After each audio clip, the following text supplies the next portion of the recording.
Hello friends, जय जगन्नाथ। आज मुझे आपण मन लगी सम्बलपुरी ब्लाउज रो गोटे बैक साइड रो नुआ डिजाइन टे आनी करे इच्छा। आसो देखमा Sambalpuri blouse back side design. प्रथम आम अस्तर कपड़ा रे डिजाइन टा बनई देमा। गला कटिंग पई विड्थ रे नेबे 2.5 इंच आ ब्लाउज रो तल साइड रो 3.5 इंच नेबे आ चौक रे डिजाइन बनई देबे। तारपरे मेन फैब्रिक रे अस्तर कपड़ा पकई की सिलाई करमा। ब्लाउज रो तल साइड रे हाफ इंच छाड़ी की सिलाई करबे आ तापरे डिजाइन रो लाइन रे सिलाई करबे। फ्रेंड्स, चौक रे जो डिजाइन बनईछु से डिजाइन रो लाइनिंग रे हमें सिलाई करमा। डिजाइन रो कोण रे टिके भल से सिलाई लगाबे। कपड़ा उल्टाला टाइम रे जनता हम डिजाइन नहीं खुलबा। तारपरे सिलाई को छाड़ी की हमें कटिंग करी देमा। एबे सिलाई के छाड़ी करी छोट छोट कट लगे देबे कांगा जी कपड़ा उल्टाला टाइम रे सहज रे उल्टीबा बोली। आउ तापरे हमें कपड़ा के उल्टाई देमा। मेन फैब्रिक आ अस्तर कपड़ा के उल्टाई नेबे। डिजाइन रो कोणर उल्टी नहीं थिबा बोले सुई की पिन साहाय्य रे आपण माने उल्टाई पारबे। एबे डिजाइन रो फिनिशिंग पाए डिजाइन रो साइड रे हमें सिलाई लगे देमा। फ्रेंड्स, कोणर रे टिके भल से सिलाई लगाबे जेंति सिलाई हम नहीं खुलवा। आउ तल साइड रे भी सिलाई लगे देबे। एबे टक्स रो चिन्ह पाए विड्थ रे नेबे 4.5 इंच आ लेंथ रे नेबे 4 इंच आ हाफ इंच मार्जिन रे सिलाई करी नेबे। एबे हमें बैक साइड रे डिजाइन बनेमा। डिजाइन रो तल आ ऊपर साइड रो कोण को फिता रे मापी नेबे आ डिजाइन पाई जो ब्लाउज रो बॉर्डर नेछ सेथरे माप देबे।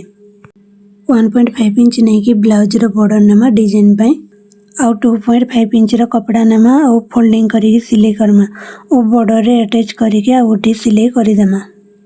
एबे हमें सेकंड कोण रो डिजाइन पे बॉर्डर रे सेम माप देमा। जो माप हमें सेकंड कोण रो नै थिले ओ बॉर्डर को सिलाई लगे देमा फिनिशिंग पाई। तापरे 1.5 इंच रो कपड़ा नेबे ओ फोल्डिंग करिवे। देखो फ्रेंड्स, मो आगरो ही फोल्डिंग करी की रखी थिली। एबे हमें ये बॉर्डर रे अटैच करी की सिलाई करी नमा ये डिजाइन को। एबे हमें सब डिजाइन को बॉर्डर रे रखी की अटैच करी नमा आउ सिलाई लगे देमा। एबे डिजाइन रो फिनिशिंग पाए आउ उठे सिलाई लगे देमा। एबे हमर दुईटी डिजाइन रेडी हो गला। एबे हमें ब्लाउज रे यही डिजाइन को अटैच करी सिलाई करिमा।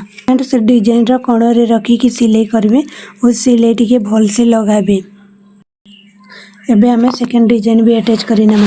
फ्रेंड, सम्बलपुरी ब्लाउज रो back side design hand design cutting की स्टिचिंग सिखबा के चाहछन बोले मोर यूट्यूब चैनल के सब्सक्राइब करी नेबे। आ जदी आपण मन के मोर वीडियो भल लागला बोले लाइक कमेंट आ शेयर करबे। एबे नेक साइड रो 3 इंच लेंथ रे चिन्ह देबे आ डोरी अटैच करबे।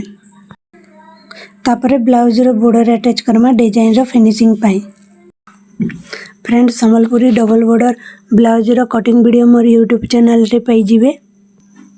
फ्रेंड्स, आपण माने मोर कटिंग वीडियो देखि की कटिंग करबे से हिसाब बोले आपण मानकर बॉर्डर भी बंची जिबा आ आपण माने डिजाइन पे यूज भी करि पारबे। डिजाइन रो कोण रे बॉर्डर के टिके फोल्डिंग करी की सिलाई करबे। सबु बेले आपण माने सम्बलपुरी ब्लाउज रे बॉर्डर अटैच कला टाइम रे डिजाइन रो कोण रे फोल्डिंग करी की अटैच करबे बोले आपण मन के सहज आ सरल लेबा बॉर्डर अटैच कला टाइम रे। एबे हमें आ ओटे सिलाई लगे देमा बॉर्डर रो साइड रे। मोर सम्बलपुरी ब्लाउज रो बैक साइड रो डिजाइन रेडी हो गला। आपण मन के मोर ब्लाउज रो डिजाइन केनता लागला कमेंट करी कहबे। आउ एंता नुआ नुआ डिजाइन देखबा लागी चाहूचन बोले मोर यूट्यूब चैनल के सब्सक्राइब करी नेबे।